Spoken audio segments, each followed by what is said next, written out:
उतने पैसे हैं नहीं फिलहाल।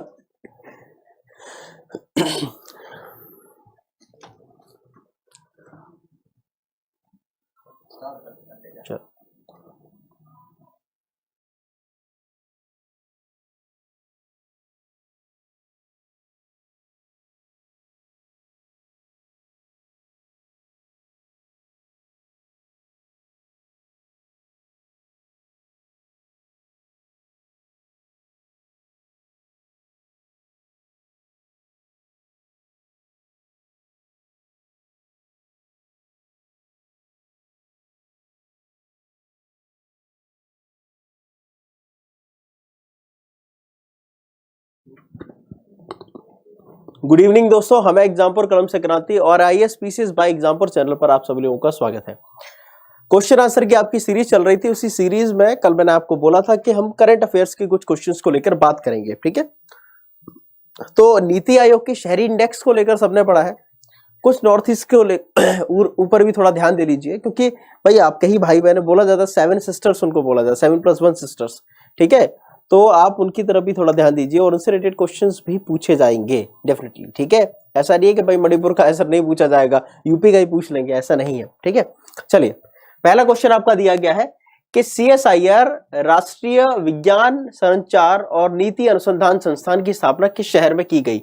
चलिए, आपका ये क्वेश्चन थोड़ा अलग है, मुझे लगा दूसरा वाला सेट है, ठीक है। चलिए इसका आंसर करिए।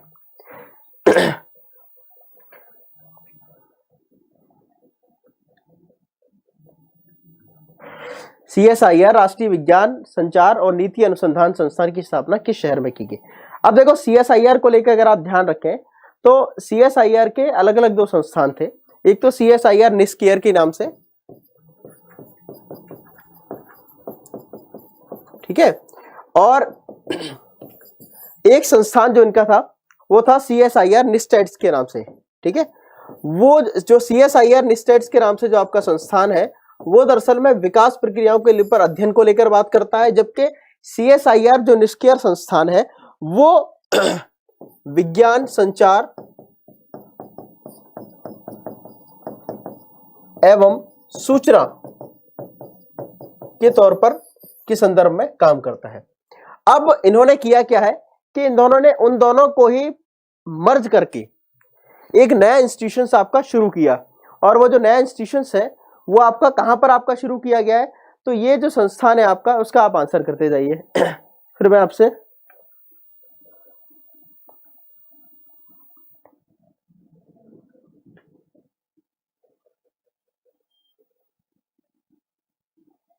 चलिए करिए आंसर इसका।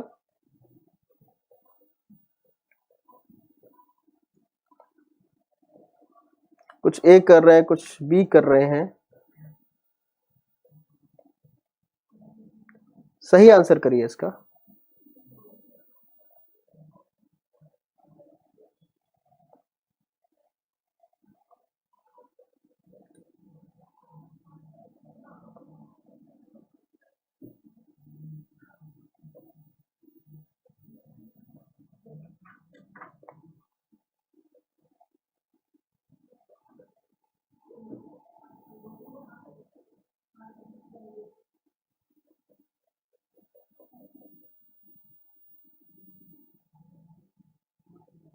देखिए, ये आपका किया गया किसमें, दिल्ली में इसको शुरू किया गया। कहां पर, दिल्ली में।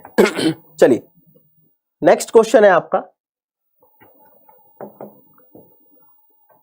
जल जीवन मिशन के संदर्भ में निम्नलिखित कथनों पर विचार कीजिए। पहला स्टेटमेंट आपका पढ़िए कि इस मिशन के द्वारा भारत के सभी गांवों के हर घर तक शुद्ध पेयजल पहुंचाने का लक्ष्य 2025 तक पूरा किया जाएगा। दूसरा स्टेटमेंट है, इसका लक्ष्य हर ग्रामीण परिवार को नियमित रूप से 55 लीटर पीने योग्य पानी की पाइप द्वारा आपूर्ति सुनिश्चित करने में सक्षम बनाना है। उपरोक्त में से कौन सा विकल्प सही नहीं है, ठीक है। इस चीज पर जोड़ देंगे, इसमें पूछा है कौन सा विकल्प सही नहीं है, ठीक है। तो ये चीज का ध्यान रखेंगे, इसमें दिया हुआ है सही नहीं पर पूछा है, ठीक है।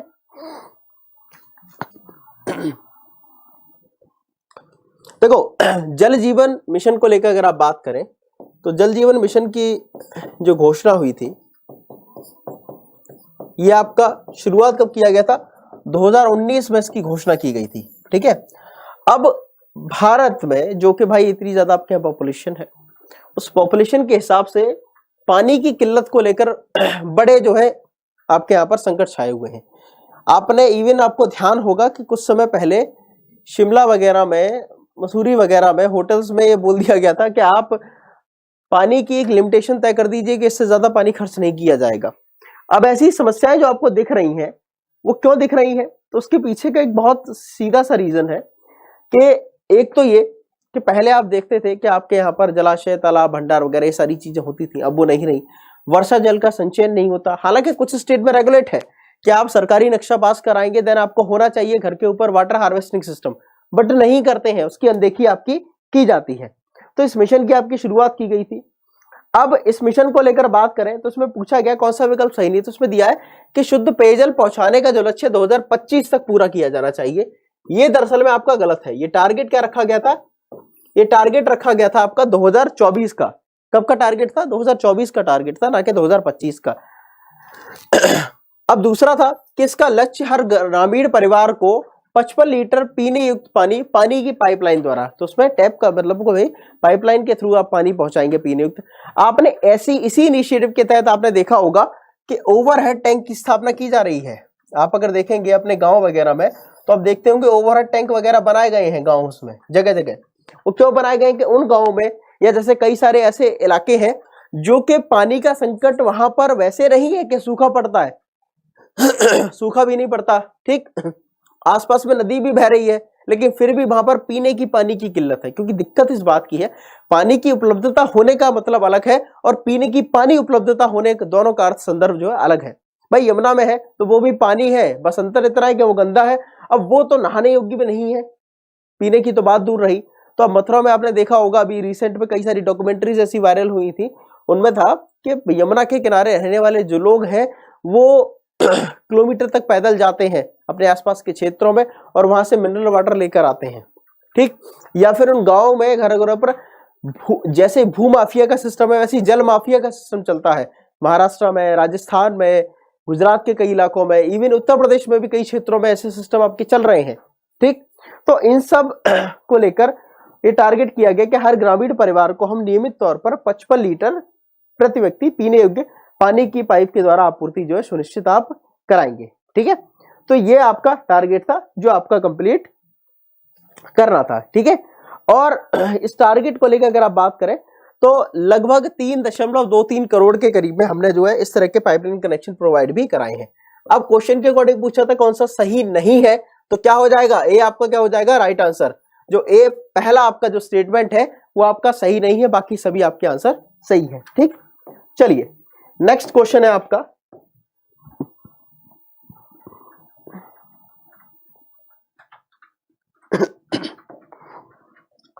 एक देश एक राशन कार्ड के संदर्भ में निम्नलिखित कथनों पर विचार कीजिए। पहला, यह ऐसी प्रवासी आबादी को खाद्य सुरक्षा में स्वावलंबी बनाकर सशक्त करता है जो कि अपने निवास में लगातार बदलाव करती है। दूसरा, इससे राज्यों को भी बेहतर तरीके से लाभार्थियों को लक्षित करने, फर्जी डुप्लीकेट अपात्र कार्ड धारकों को हटाने में समर्थ बनाया है। तीसरा, इसमें राशन कार्ड के अंतरराज्यीय उपयोग को सुनिश्चित करने के लिए सभी उचित मूल्य दुकानों में ईपीओएस उपकरणों को लगाकर ऑटोमेशन के माध्यम से सभी राशन कार्डों को आधार कार्ड से जोड़ना और लाभार्थियों को बायोमेट्रिक सत्यापन, चाहे रेटिना के थ्रू करें चाहे थंब के थ्रू करें, आपको सत्यापन करना अनिवार्य है, ठीक है। चलिए इसका आंसर करिए। अब one nation one ration card जैसी स्कीम का मोटो क्या था? तो आपको ध्यान होगा कि कोविड के दौरान जो है सबसे बड़ी एक समस्या ये आई थी कि राज्य कैसे अपने यहाँ के निवासियों को, भाई हमारे यहाँ पर कुछ गिनती के राज्यों के लोग कुछ गिनती के स्टेट वहीं जाकर नौकरी करते हैं जो हमारे की स्टेट है, महाराष्ट्र, तमिलनाडु, तेलंगाना, कर्नाटका, केरला और आपका हैदराबाद, अब आंध्र प्रदेश। इन राज्यों में छत्तीसगढ़, झारखंड, उत्तर प्रदेश, बिहार, पश्चिम बंगाल, उड़ीसा राज्य से लोग जो है, मध्य प्रदेश, इन राज्यों से लोग वहां जाकर नौकरियां कर रहे हैं। अब कोविड के दौरान लॉकडाउन लग गया, आने जाने का साधन नहीं रहा, वो लोग वहीं पर फंस गए। कुछ लोगों ने वहां पर रहने का निश्चय भी किया। तो ऐसे में वहां की मूलभूत सरकार द्वारा क्या क्या कार्यक्रम है, क्या क्या चीजें उपलब्ध कराई जा रही हैं। तो राशन कार्ड तो उन पे छत्तीसगढ़ का, अब वो केरल में कैसे उसका लाभ उठाएं। तो इसी वजह से ये पोर्टेबिलिटी सिस्टम शुरू किया गया, नेशनल पोर्टेबिलिटी सिस्टम टाइप की एक विजन को लाया गया कि हम यहाँ पर कोई भी जो व्यक्ति है, चाहे वो किसी भी राज्य में हो, किसी भी क्षेत्र से हो, उसको उस योजना का लाभ दिलाया जाए जहां पर भी वो रहता है, जहां पर भी वो काम करता है। भले ही वो अपने डिस्ट्रिक्ट में रह रहा है, नहीं रह रहा, कोई मतलब नहीं है, दूसरे राज्य में रह रहा, दूसरे जिले में रह रहा है, इसको वहीं पर उस योजना का लाभ दिलाया जाए। तो इस स्कीम को प्रोवाइड कराने के लिए इसको लॉन्च किया गया। अब इसमें पूछा है कि कौन सा आपका सही है, नहीं है। देखो पहला स्टेटमेंट क्या था कि एक ऐसी प्रवासी आबादी को खाद्य सुरक्षा पे स्वावलंबी और सशक्त बनाने को लेकर बात करता है। पहला सही है, प्रवासी आबादी, जो मैंने आपको ऑलरेडी बोला था कि प्रवासी वाले टर्म को लेकर बात की गई है। अब आते हैं दूसरे स्टेटमेंट पर, इसमें राज्यों को भी बेहतर तरीके से लाभार्थियों को लक्षित करने, मतलब टारगेट किया गया, फर्जी डुप्लीकेट अपात्र कार्ड धारकों को हटाने में समर्थ जो है बनाया गया है। ठीक। तीसरा आपका, इसमें राशन कार्ड के अंतरराज्यीय उपयोग को सुनिश्चित करने के लिए सभी उचित मूल्य की दुकानों में ईपीओएस सिस्टम, ठीक है, आपने देखा होगा मशीनें वगैरह लगाई जाती हैं कि आप जाइए अंगूठा लगाइए, देन उसके बाद में आपका पंजीकरण वो हो जाएगा, वेरिफिकेशन, और आपको जो है, जो आपको लाभ दिया जाना है वो लाभ आपको उपलब्ध हो जाएगा। ठीक। तो बायोमेट्रिक सत्यापन के थ्रू करना था। तो पहला, दूसरा, तीसरा, तीनों स्टेटमेंट आपके सही है। आंसर क्या हो जाएगा आपका? डी।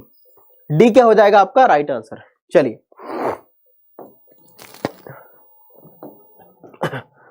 अगला क्वेश्चन है आपका, होकेंडे हिचिलेमा को किस देश के राष्ट्रपति के तौर पर नियुक्त किया गया था? इसका आंसर करिए। होकेंडे हिचिले, चलिए इसका आंसर करिए।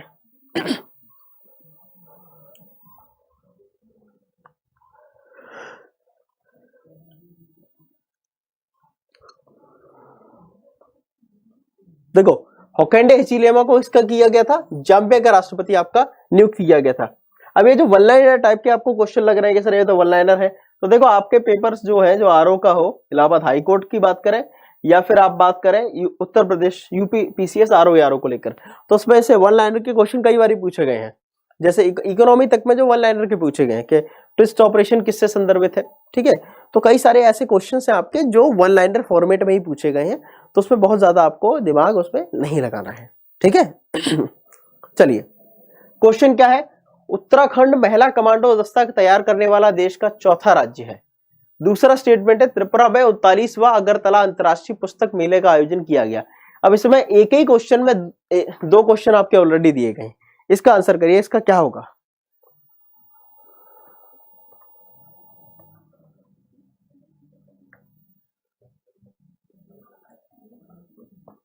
चलिए इसका आंसर करिए।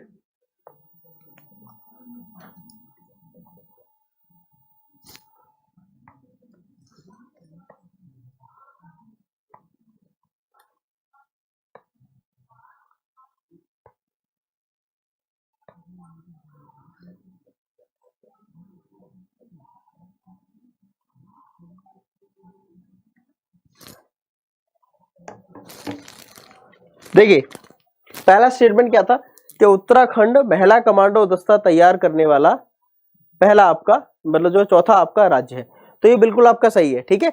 इन्होंने दरअसल में किया क्या है कि एटीएस जो आपका एंटी टेररिस्ट सिस्टम जो आपका है, स्क्वाड जो है आतंकवादी रोधी दस्ता, एटीएस आपने देखा होगा, एटीएस दिल्ली में भी है, हर इस तरह से हर जगह आपके एटीएस के गठन किए गए। तो इसी तरह से एटीएस गुलदार के नाम से है। गुलदार दरअसल में क्या है कि उत्तराखंड में आपको जो एक स्थानीय स्पीसीज आपको मिलेगी तेंदुए की, उसे गुलदार के तौर पर जाना जाता है, ठीक। गुलदार की न्यूज भी आपको सुनी होगी चर्चा में कि गुलदार के हमले में इतने लोग गए, इतने मारे गए, इतने मारे गए, ठीक है। तो आपको उत्तराखंड में जंगलों में मिल जाएगा, आपको ऋषिकेश वगैरह थोड़ा सा भी ऊपर बढ़ेंगे जंगलों में तो आपको गुलदार देखने को मिलेगा, ठीक है। तो पहला स्टेटमेंट आपका सही है। दूसरा था, त्रिपुरा में 39वां अंतरराष्ट्रीय मेला आपका पुस्तक मेला शुरू किया गया। तो उन्होंने एक मेला शुरू किया जिसमें उन्होंने एक त्रिपुरा श्रेष्ठ त्रिपुरा नाम का शीर्षक के साथ में इस मेले का शुभारंभ आपका किया गया, ठीक है। तो इस मेले की थीम क्या है? एक त्रिपुरा श्रेष्ठ त्रिपुरा, ठीक। आंसर क्या हो जाएगा, पहला दूसरा दोनों सही है, देन आंसर क्या होगा आपका सी, आपका क्या हो जाएगा राइट आंसर। चलिए नेक्स्ट क्वेश्चन है आपका,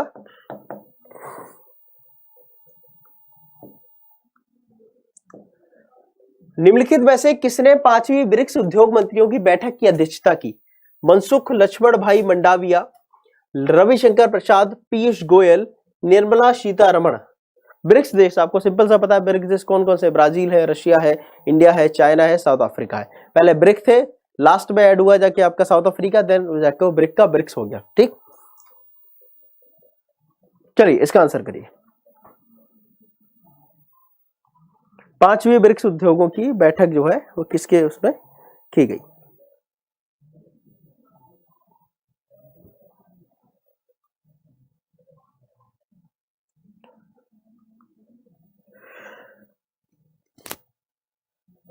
कुछ ए कर रहे हैं, कुछ बी कर रहे हैं, अरे इसमें तो कम से कम गलत मत करो भाई। चलिए सही, बिल्कुल सी, पीयूष गोयल। क्या, पीयूष गोयल। इस बैठक में उन्होंने आश्वासन दिया कि भाई अब न्यू डेवलपमेंट जो बैंक है उसके संदर्भ में और आपके इंटेलेक्चुअल प्रॉपर्टी राइट्स के संदर्भ में जो है जोर दिया जाएगा। ठीक है, इस बात के ऊपर जोर दिया गया इस बैठक में। चलिए अगला क्वेश्चन है आपका, खादी अगरबत्ती आत्मनिर्भर मिशन के संदर्भ में निम्नलिखित कथनों पर विचार करें। इसको पढ़िए, देन इसका आंसर करिए।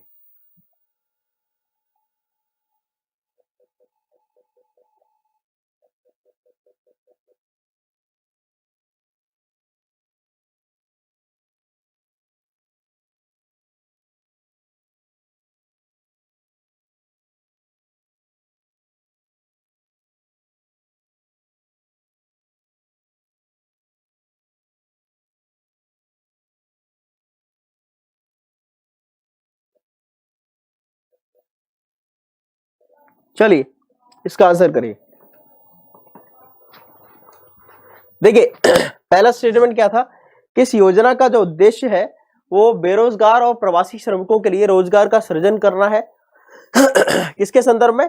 खादी उद्योगों के संदर्भ में। ठीक है, तो पहला स्टेटमेंट सही है। दूसरा, केवीआईसी द्वारा पीपीपी की मोड के ऊपर इस तरह की चीजों को डिजाइन किया गया।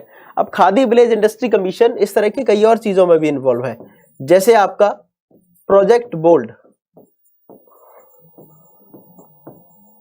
जो प्रोजेक्ट बोल्ड है उसमें भी केवीआईसी का ही जिक्र किया गया, क्योंकि केवीआईसी उसको लागू कराने में काम कर रहा है। किसके संदर्भ में? Project bold. प्रोजेक्ट बोल्ड किसको लेकर है? बांस की खेती के संदर्भ में।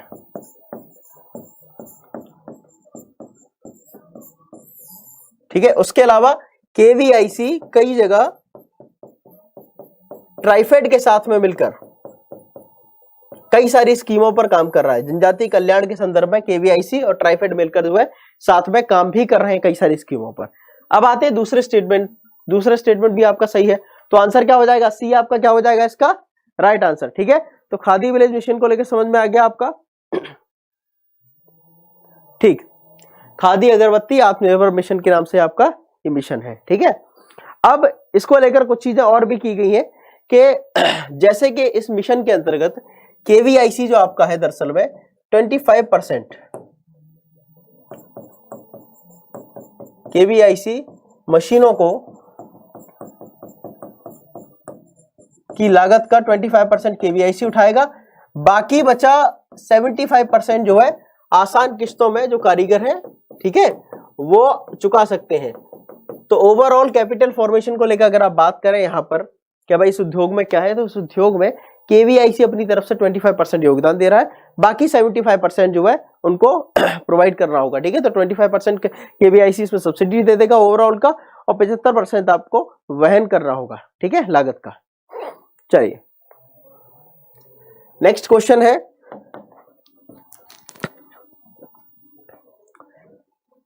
दंतक परियोजना किस देश की परियोजना है? पहला भूटान, अफगानिस्तान, बांग्लादेश, श्रीलंका। इसका आंसर करिए।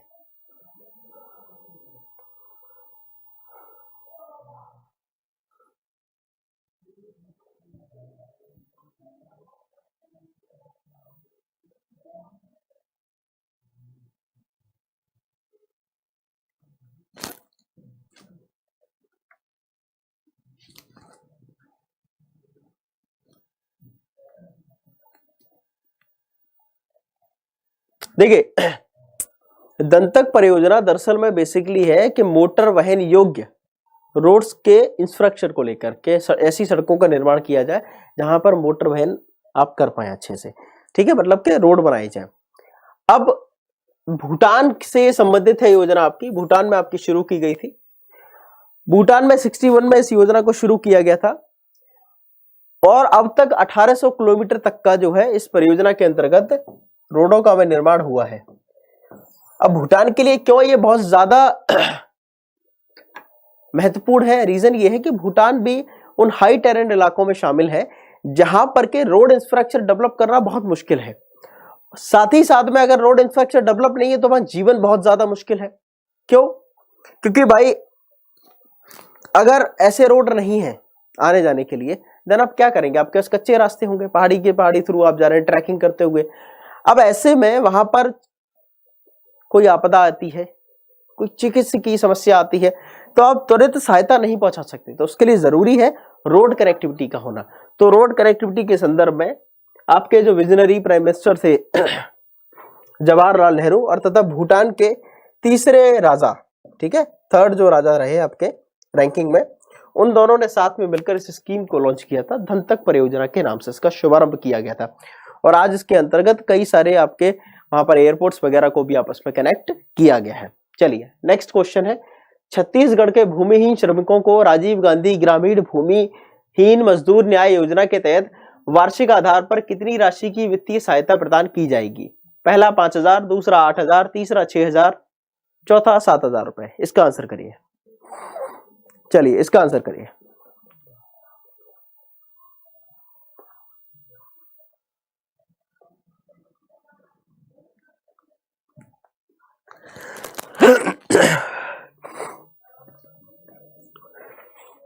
चलिए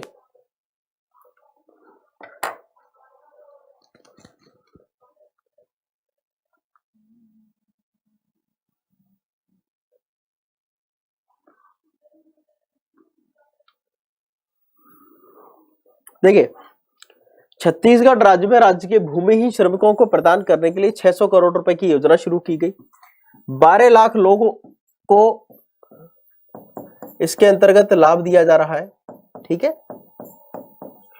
और इस योजना के लिए स्वीकृत जो आपका वित्तीयन है वो 200 करोड़ रुपए का वित्तीयन किया गया है इस योजना के लिए, मतलब फाइनेंसिंग की गई है, ठीक है, जिसके माध्यम से 12 लाख लोगों को 6000 रुपए की सहायता आपकी प्रदान की जाएगी, ठीक है। इनको आपके जो भूमिहीन श्रमिक है उनको वार्षिक तौर पर 6000 रुपए दिए जाएंगे, ठीक है। योजना का नाम क्या है? राजीव गांधी भूमिहीन मजदूर न्याय योजना, ठीक है। तो आपके जो भूमिहीन श्रमिक है उनके लिए इस योजना को शुरू किया गया है। चलिए नेक्स्ट क्वेश्चन है आपका,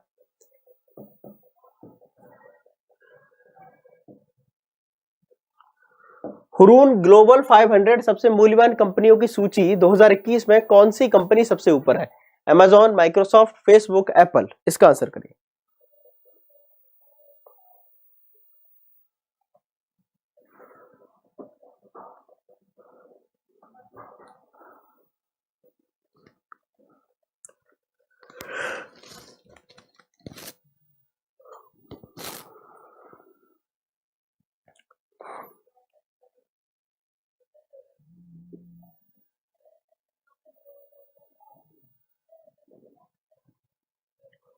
देखिए भारत को लेकर अगर आप बात करें तो कंपनियों की संख्या के आधार पर भारत की जो रैंकिंग है वो 9th है और रिलायंस इंडस्ट्री लिमिटेड को 57th रैंक के साथ में इसमें शामिल है। टॉप अगर कंपनी को लेकर आप बात करें तो रिलायंस इंडस्ट्री लिमिटेड जो है आपका RIL, ठीक है, उसको 57th आपकी रैंकिंग दी गई है।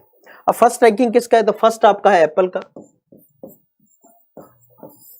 अब सेकंड और थर्ड किसका है आपका, वो आप बताइए।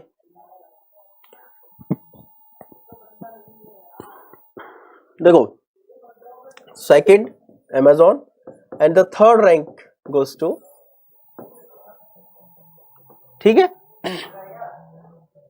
Third rank goes to Amazon and second rank to Microsoft, ठीक है। तो ये आपकी रैंकिंग सिस्टम आपकी दी गई है, ठीक है।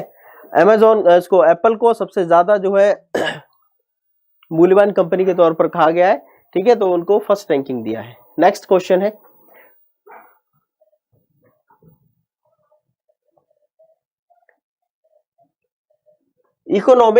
Economist intelligence unit safe cities index 2021 में कौन सा शहर शीर्ष पर है? इसको पढ़िए, इसका आंसर करिए। चलिए,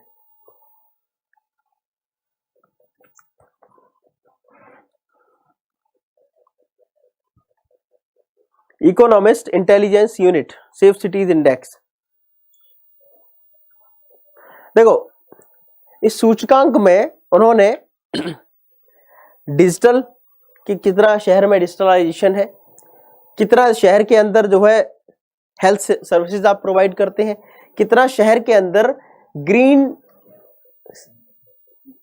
जो इंडिकेशंस हैं उनके ऊपर ध्यान दिया गया है, मतलब कि पर्यावरण के ऊपर ध्यान दिया गया है, और कितना उस शहर के अंदर सिक्योरिटीज के ऊपर जो है ध्यान दिया गया है। तो इस तरह के ओवरऑल उन्होंने 75 इंडिकेटर्स को देखा है, ठीक है।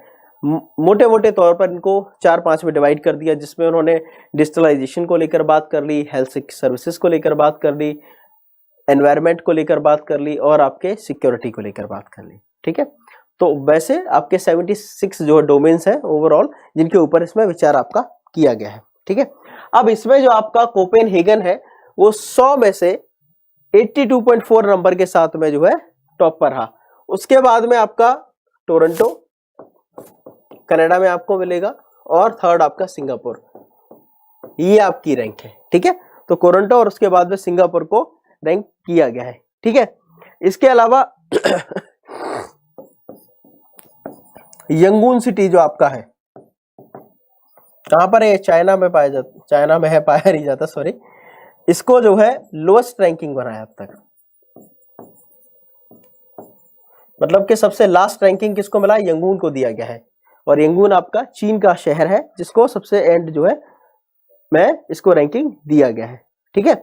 इसी तरह से आपका न्यू दिल्ली को 48 एंड मुंबई को अगर आप बात करें तो 50th रैंकिंग दी गई है, ठीक है।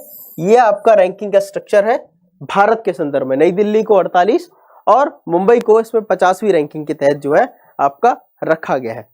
अब इन्होंने टारगेट क्या रखा है? तो टारगेट इन्होंने रखा है कि अगर कोई शहर जो है वो 0 से 25 के बीच में नंबर लाया तो उसको कम सुरक्षा है, ठीक। 25 से 50 वाला लाया तो सुरक्षा की श्रेणी में, मतलब मध्यम सुरक्षा वाला रख दिया। 50 से फिर 75 का, इसी तरह से 75 से फिर 100 का। 75 से 100 वाले मतलब जिनमें बहुत ज्यादा हाई सिक्योरिटी थे, तो सिक्योरिटीज के बेसिस पर उन्होंने उसको काउंट किया है। उच्च सुरक्षा, बहुत उच्च सुरक्षा। 50-75 वाला है तो मध्यम सुरक्षा में डाल दिया। सॉरी, 25 से 50 वाला है तो उसको मध्यम में, 50 से 75 नंबर अगर आपके आ रहे हैं देन आपको उच्च सुरक्षा में, और 75 से 100 में अगर आप जा रहे हैं तो बहुत उच्च सुरक्षा वाले सिस्टम के अंतर्गत आपको, मतलब उस रैंकिंग में आपको डाला गया है। तो ये रैंकिंग का इनका सिस्टम रखा गया। चलिए, नेक्स्ट क्वेश्चन है आपका,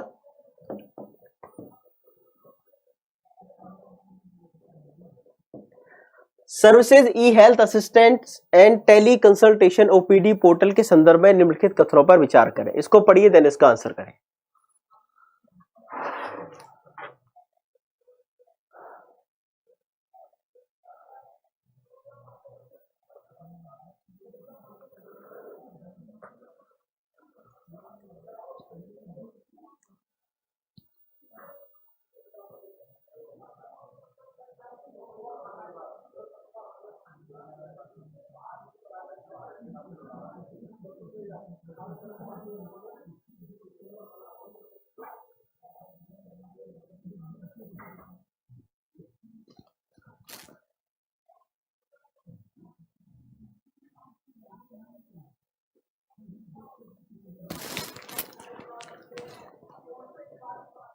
चलिए, देखो पहला स्टेटमेंट क्या था कि केंद्रीय और स्वास्थ्य परिवार कल्याण मंत्रालय की पहल है। ये बिल्कुल गलत है। ये दरअसल में डिपार्टमेंट ऑफ मिलिट्री अफेयर्स सशस्त्र सेवा चिकित्सा बल जो आपका है, ठीक है, आर्म्ड फोर्सेस मेडिकल सर्विसेज।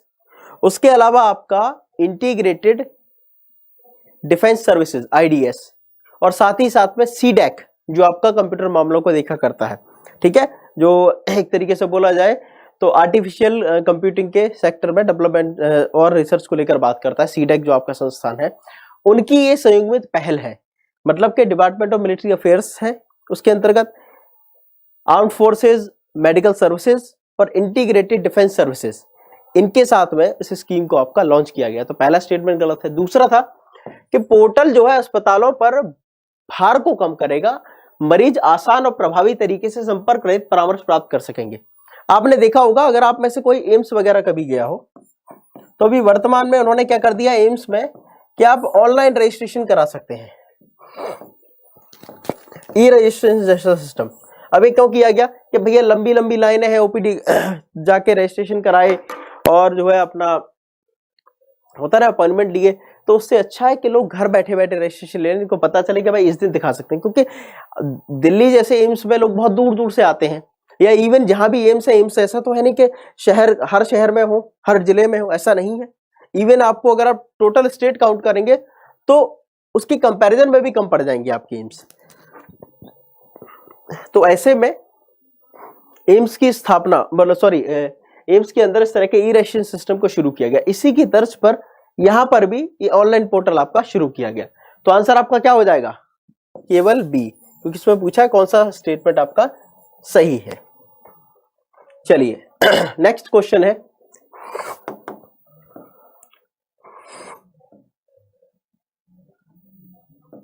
हाल ही में खबरों में आया मैत्री सेतु के बीच की कड़ी क्या है? अब देखिए, इसके अलावा आज आपका सुबह मॉर्निंग में इवेंट हो गया 2 नवंबर सुबह 11 बजे, ठीक है। किसके संदर्भ में आपको पता ही होगा, संपूर्ण आपको जानकारी उस इवेंट में उपलब्ध करा दी है। फिर भी अगर आप ऐसे कई लोगों ने उस इवेंट को नहीं देखा हो तो देन उस इवेंट को जाकर आप देखिए, क्योंकि स्पेशली आपके लिए पूरा सरप्राइज के अंदर रखा गया है, ठीक है। तो जो लोग एग्जाम जिनके हो चुके हैं, यूपीएससी का रिजल्ट आ चुका है, नहीं हुआ है, तो हताश होने की इसमें कोई जरूरत नहीं है। उसके अलावा पीसीएस का आंसर की आ चुका है, तो ओवरऑल इतना तो पता चल ही गया होगा कि आप में से कितने लोग मेंस लिख रहे हैं, कितने नहीं लिख रहे हैं। तो आपके पास में ऑप्शन क्या है? तो ऑप्शन है आपके पास में अगला टारगेट, अगला अटेम्प्ट, और उसी के संदर्भ में वो इवेंट आज आपका किया गया है, ठीक है।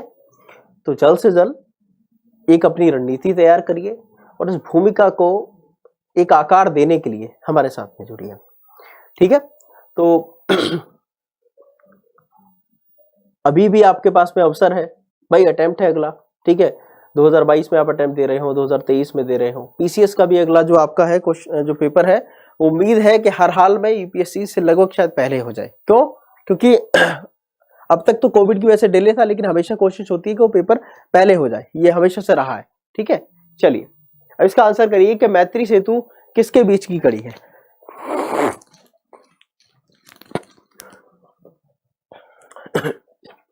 देखिए, मैत्री सेतु आपके भारत और बांग्लादेश के बीच की कड़ी है, ठीक है। और किस पर शुरू किया गया इसको? फेनी रिवर पर इसकी शुरुआत की गई है। किस पे एस्टेब्लिश किया गया इसको? फेनी रिवर पर इसको बनाया गया है मैत्री सेतु आपका, ठीक है। चलिए अगला क्वेश्चन है आपका,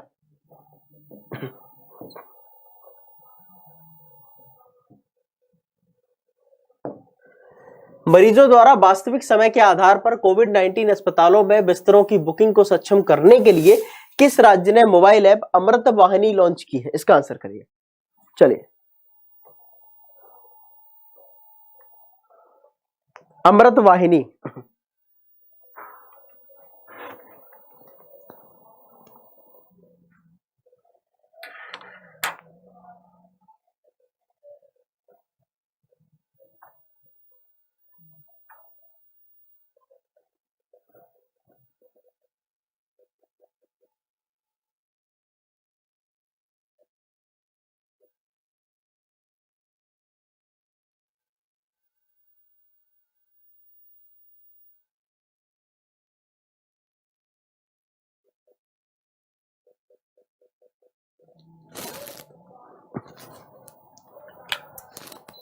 अमृत वाहिनी ऐप किस राज्य के द्वारा इसको लॉन्च किया गया है?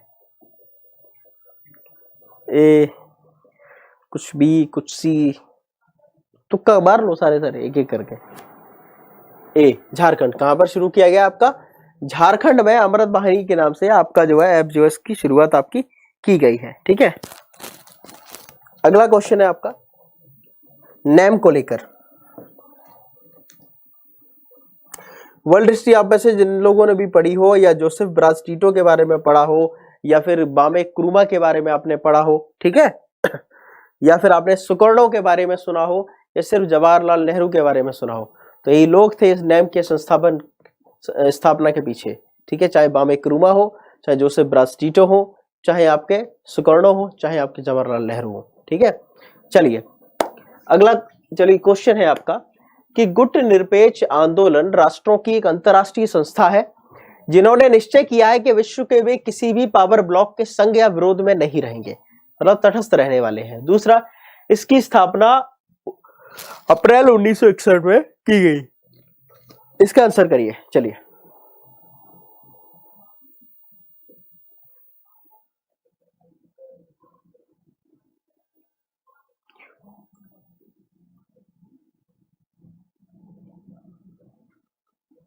देखो 1961 में इसकी स्थापना की गई थी। स्टेटमेंट आपका सही है। कहां हुई थी? बेलग्रेड में इसकी स्थापना की गई थी। बेलग्रेड आपका यूगोस्लाविया, ठीक है, यूगोस्लाविया के अंतर्गत का एक शहर है बेलग्रेड। ठीक है, शायद इसकी राजधानी है, एक बार चेकआउट कर लेना फिर। ठीक है, पहला स्टेटमेंट था कि गुट निरपेक्ष आंदोलन को अंतरराष्ट्रीय संस्था जिन्होंने निश्चय किया कि विश्व के, देखो ये दरअसल में जब आए तब आपने देखा एक कोल्ड वार वाला सेशन शुरू हुआ था। ठीक है, तो ये दरअसल में एक बीच में एक अलग संगठन था कि जो ना के किसी का समर्थन करेगा, ना ही किसी के विरोध में खड़ा होगा। ठीक है, चलिए तो आंसर आपका क्या हो जाएगा? डी। सी आपका क्या हो जाएगा? राइट आंसर, क्योंकि पहला और दूसरा दोनों स्टेटमेंट आपके क्या है? सही है। अगला क्वेश्चन है आपका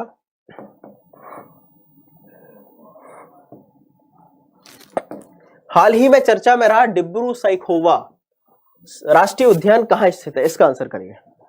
डिब्रू साइखोवा संस्थान आपका जो उद्यान है वो कहां स्थित है?